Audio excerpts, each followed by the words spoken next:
High and hello guys, welcome back to my channel. तर नगरवरून माझ्या मावशीचं घर खूपच जवळ होतं. मग आम्ही आमच्या मावशीच्या घरी गेलो. माझ्या मावशीच्या इथं छोटे छोटे 2 बकरींचे पिल्लं होत्या. तर तुम्हाला तर माहितीच आहे की हर्षूला ॲनिमल्स किती आवडतात.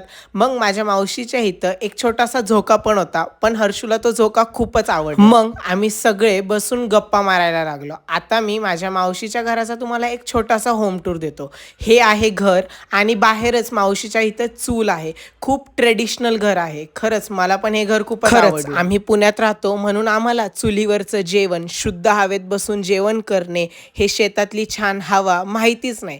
मग माझ्या मावशीच्या शेतामध्ये मस्त वांगे होते. तर मी माझ्या मावशीला म्हटलो, "चल मावशी, आज तू मला तुझ्या हाताचं वांग्याचं भरीत करून दे." मग मी पटापटा वांगे प्लेटमध्ये ठेवले आणि किचनमध्ये जाऊन मावशीने ते गॅसवर ठेवले आणि मग मावशीने एक मिरची लसूणची पेस्ट तयार करून घेतली आणि त्याच्यानंतर वांगे चांगले शिजल्यानंतर त्यांना मिक्स करून घेतलं. त्याच्यानंतर आम्ही सगळे बसून शेतामध्ये मस्त जेवण केलं.